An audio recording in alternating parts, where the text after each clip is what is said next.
I might be Mrs. Self-Compassion and he's Mr. Self-Compassion. We kind of talk about each other as we're real close colleagues and partners. So just to tell you a little bit about how we met.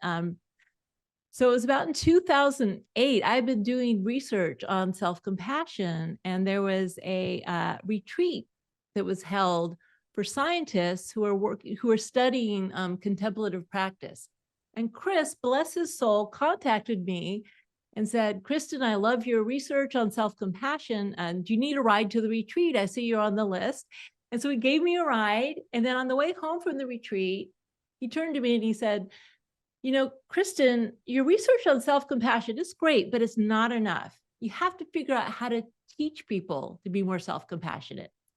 And I had no idea how to do that. And Chris, on the other hand, had a lot of experience.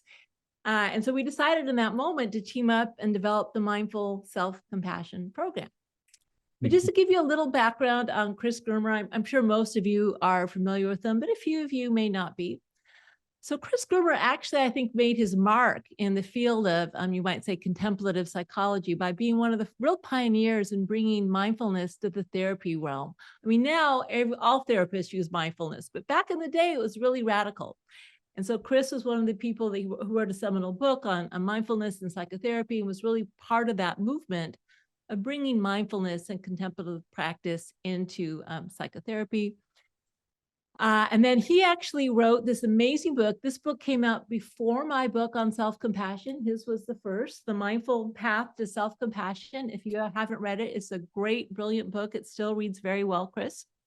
And then we've also teamed up on several books together, the Mindful Self-Compassion Workbook, Teaching the Mindful Self-Compassion Program. And then he's written several edited volumes. And this summer, we're coming out with a new book called Mindful Self-Compassion for Burnout. So, Chris, welcome. Thank you so much, my friend, for joining us. Oh, it's always wonderful to spend time together in any form. Yeah. And I had to tell Chris before we met, normally when Chris and I work together, we're always like handing it off to each other and kind of allowing the other to shine. But this time, so I have gatherings once a month where you can ask me all the questions you want. But this conversation, I really want Chris to shine. He is really just a pioneer in so many ways. And I have to say, one of the most open-hearted, beautiful people I've ever had the privilege to meet. And so he lives, but it's true. He embodies compassion, not just self-compassion, compassion for others. And every time he speaks, it's just really worth listening to. Oh, thank you. So the first thing I would like you to talk to people about and talk to me about, but I've heard it a lot before, but some people may not know this, is one of the things that really lights you up, which I think is hilarious, I joke with you about this, is shame. You love shame. You get so excited, like a little puppy dog, when you get to talk about shame, because of the fact that self-compassion is so useful for working with shame. So can you please talk about that? Why does that light you up? Well, it lights me up on many different levels. Personally, my introduction to self-compassion was through the doorway of shame, because I was struggling with public speaking anxiety, which I thought was an anxiety problem, but it was after I learned self-compassion, I actually could see the shame behind the anxiety, which kept me so anxious so long. I couldn't even see it, couldn't work with it. And so shame basically turned me on to self-compassion. But there, as a clinician, as a clinical psychologist, it's also really clear to me that shame is the elephant in the room. When people struggle with anger or depression or anxiety or grief, anytime there's something which is really sticky and you know, you scratch your head, why is this so sticky? It's really helpful to look for shame, because it's often invisibly holding that thing together, you know? And so the main difficulty we've had in the field of clinical psychology is we haven't actually had an antidote to shame until we Until researchers such as Paul Gilbert in the UK and now lots and lots of other people have basically found that self-compassion, if nothing else, is an antidote to shame. So to have something which can actually make a difference in with a factor that is so prevalent in emotional anguish and distress is remarkable, So that's really interesting to me. But the other thing that's interesting is at a pure theoretical level, Kristin, your 3-component model of mindfulness versus over-identification or self-absorption, of common humanity versus isolation, and self-kindness versus self-criticism, the versus side are really key components of shame. So theoretically, the components of isolation and self-criticism and self-absorption, theoretically, self-compassion is basically the opposite of shame. But also the research shows this. We see over and over again, scores on your self-compassion scale. If somebody has a really high score on your scale, they're going to have a low score on shame scale, and vice versa. And similarly, when people learn self-compassion in any way, if they learn it through taking the MSc program, or if they go in psychotherapy or something, as their self-compassion increases, their shame decreases. So this is an amazing thing. And it's especially amazing. I can go on and on, as you can see, but it's especially amazing because the self-compassionate approach to shame is really positive. It's a non-pathological view. When people hear shame, they freak out. They say, "Oh, we basically it's a taboo word." When we say the name, we start to get engulfed by it. But we don't even need to say the name. All we need to do is to cultivate the resource of self-compassion, and shame begins to lose its grip. And so there are just so many reasons why this is the best darn thing. Self-compassion for shame. Well, one of the things I love about the way you approach shame, and maybe you can expand on it a little bit, it's so touching, is self-compassion helps you realize that shame is an innocent emotion. Yeah. For many people, like, what? So can you explain a little bit what you mean by that? Yeah. So first of all, I don't mean that the consequences of shame are innocent. People do really bad things as a reaction to shame. They cause physical and emotional harm to themselves and others. They do all kinds of, dubious behaviors to try not to feel shame, like substances and so forth. So the consequences of shame are terrible. However, the motivation behind shame, in other words, why do we even feel shame in the first place, is innocent, because it comes from the wish to be loved. And so every one of us was born into this world, not just with a wish, but the need to be loved. If we weren't loved, we couldn't survive even for a day, So, and this wish is with us now, as adults, and every single person in this world wishes to be loved. And, sometimes the word kind of is too laden with other meanings. So you can use other language like wish to connect, wish to belong, wish to be appreciated, wish to be valued, wish to be respected, wish to matter, But we all have that. We're social animals, and we all wish, as Paul Gilbert says, to be considered favorably in the minds of others. This is the motivation behind shame. In other words, if we didn't care what other people think, and we do, but if we didn't, we would never feel any shame. It wouldn't, frankly, matter to us what other people think.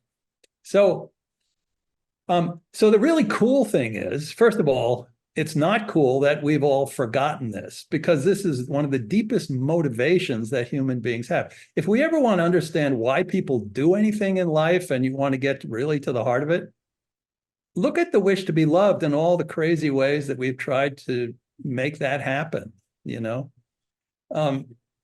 But the really cool thing is that when we do remember that we wish to be loved, and particularly in a moment of shame, when we recognize in this moment of shame that I would not feel this way if I didn't wish to be loved, as all beings wish to be loved.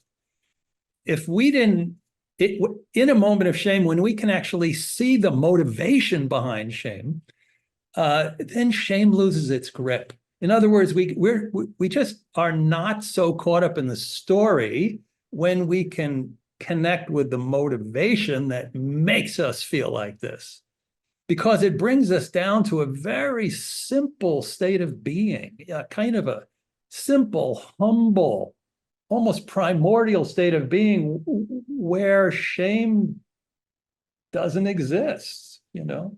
Nobody was born into this world ashamed. But we were born into this world with a wish to be loved. We learn to feel ashamed by how people have treated us.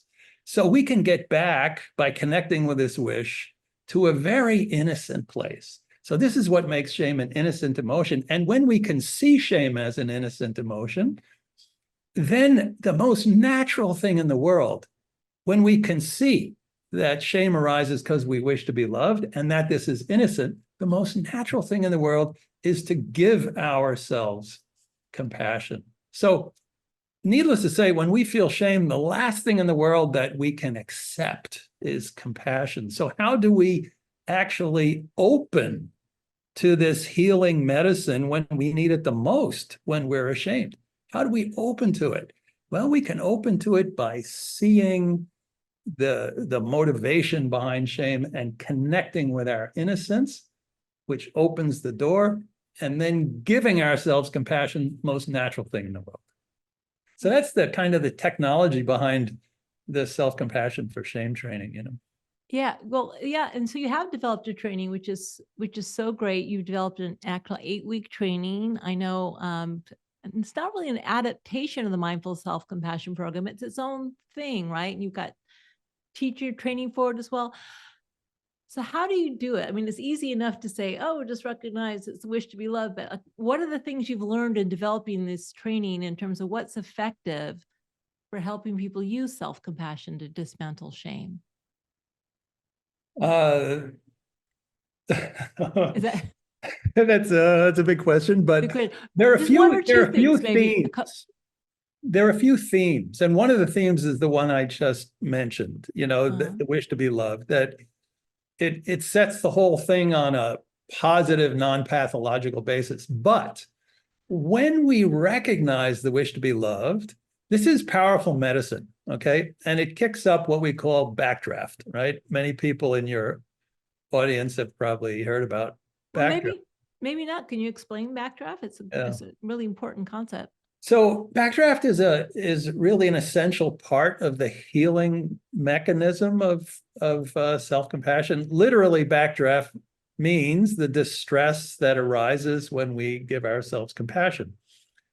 And it's sort of based on the understanding that love reveals everything unlike itself, or when we give ourselves unconditional love, we discover the conditions under which we were not loved.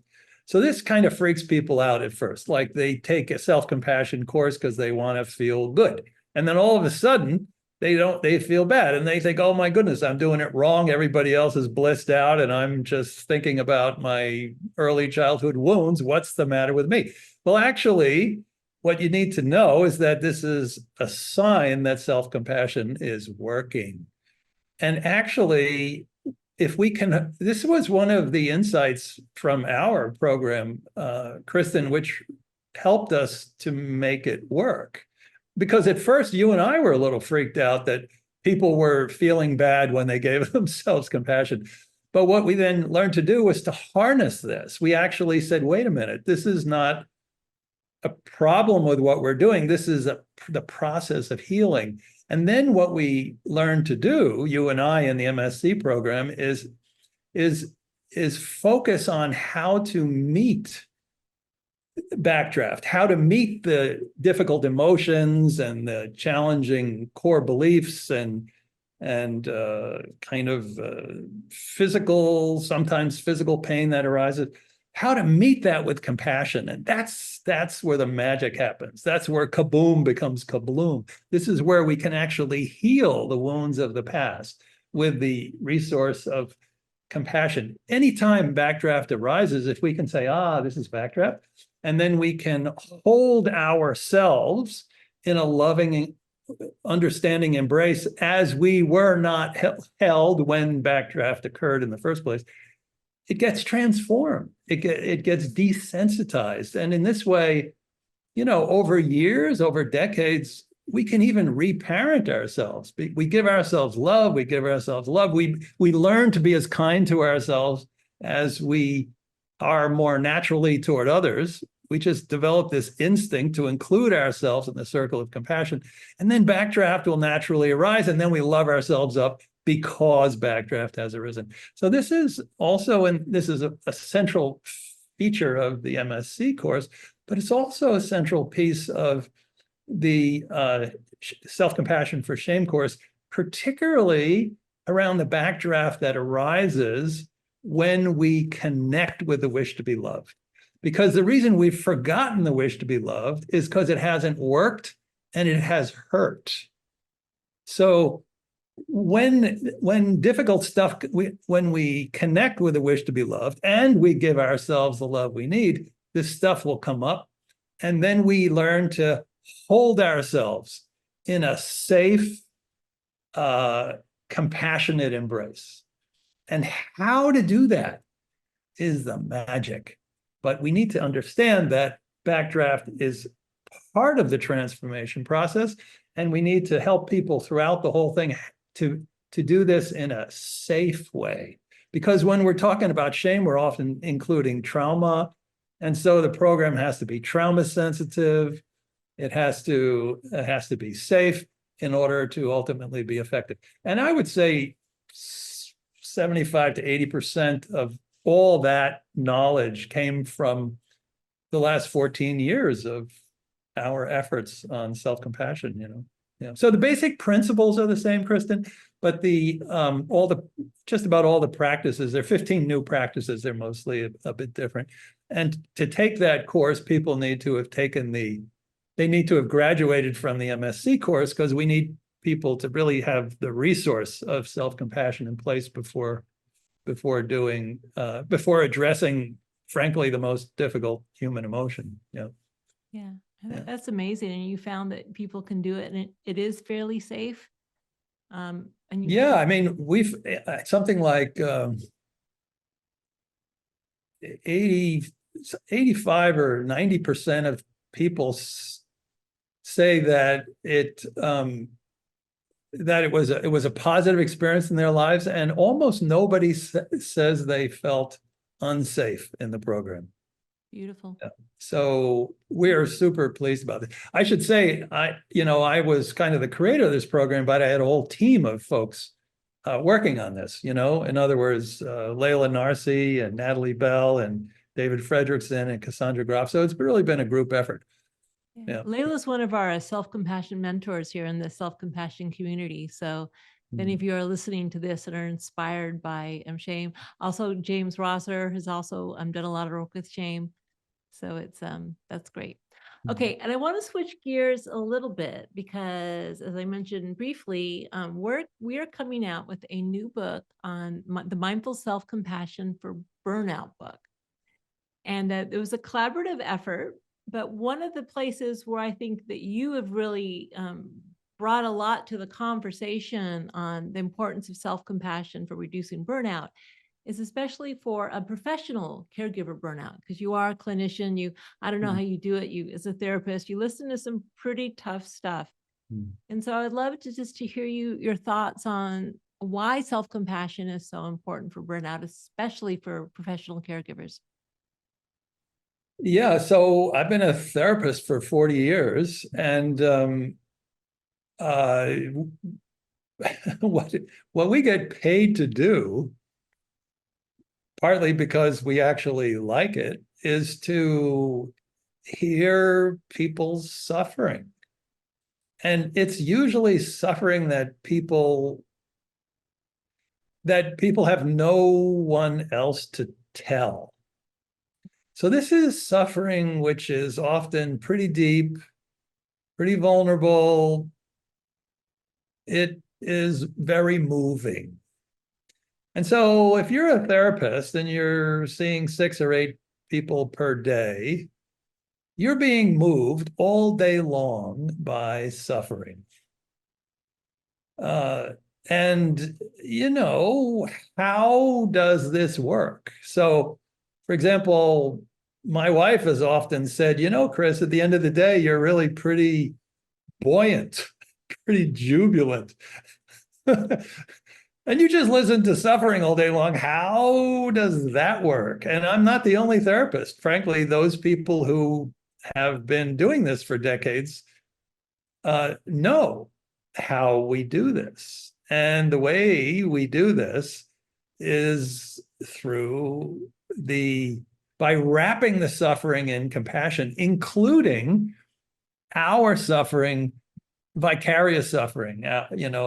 We experience vicarious trauma. We experience empathic suffering. So when our clients and patients are suffering, we suffer with it. It becomes our suffering. But if we fight it, it won't work.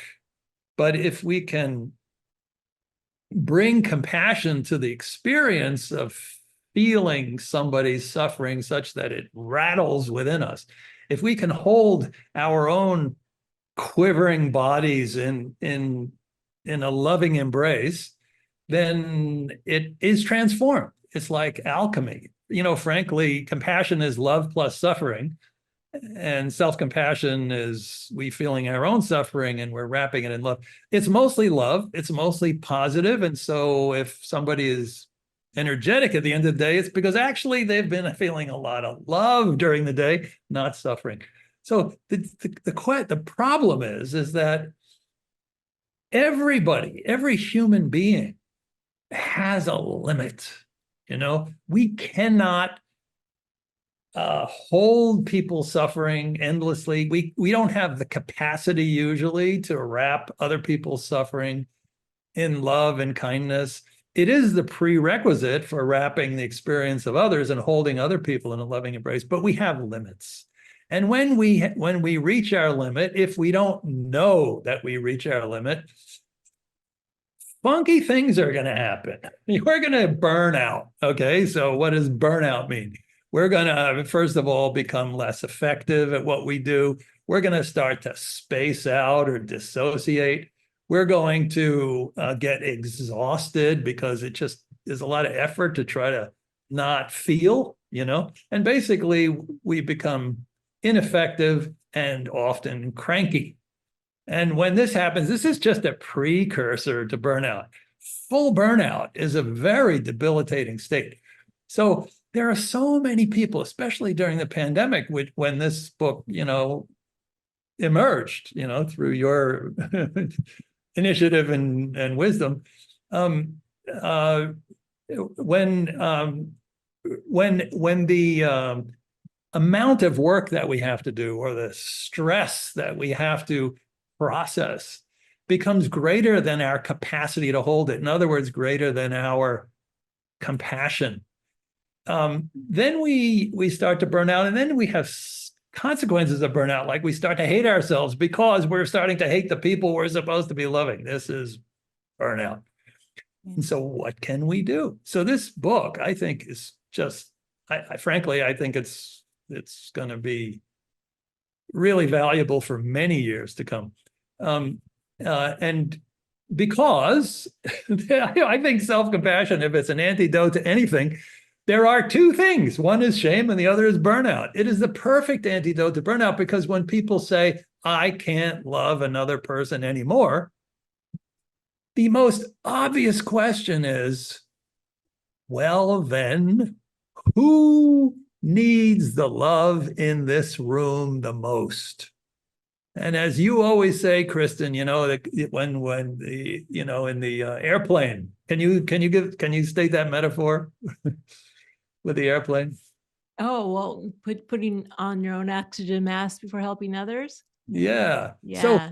So basically, when we can't love anybody else anymore, the most natural thing to do is to be able to say, whoa, I'm suffering, and to give ourselves the love that we have been giving so bountifully to others, to give ourselves the love, and that changes everything. So this book basically teaches folks how to do this in, like, you know, 30 different ways. Everybody has their own, you might say, pathway to self-compassion.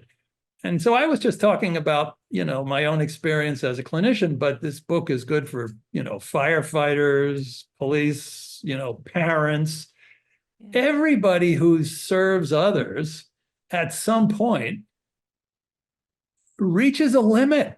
And then how to sustain compassion when we've reached a limit. I think one of the really most beautiful aspects about this book compared to other books on shame is that it has integrated your vision about fierce compassion in a very thoroughgoing way. In other words, giving people permission to say no when we reach our limit. You know, people whose self-identity is based on giving, they don't know how to say no. This book will teach how to say no, how to create a fence so that your own garden can grow again, and then you can welcome people into the garden. So there are very interesting aspects in this book, which I think have never been actually unpacked for readers before. I just have to say, one of the things I appreciate about you, Chris, is the last few years, as your meditation practice has become more and more important to your well-being, and you really identified that, your ability to, when we call meetings and stuff, you say, no, my morning is spent in my meditation. We can start our meetings later. I think that's such a good example of drawing boundaries. You know, even though people ask and you're such a giver, but you've really learned to say, no, this is important to me. I'm going to nurture myself in this way. And it seems to have been working out. You seem happier than I've ever known you to be. So. That is true. But I do need to say that in my friendship with you and the way you have rubbed off on me, I felt more empowered to do that than ever before. I honestly am not sure if this idea of basically reserving, because I'm 71 years old, you know, until 12 noon to nourish my own heart, spirit, and body. I'm not sure I would have done this, frankly, if we weren't friends. I don't think I would have had, I don't think I would have had permission. Yeah. Yeah. Well, but I'm glad you didn't say no to my request to be on my first guest on this show.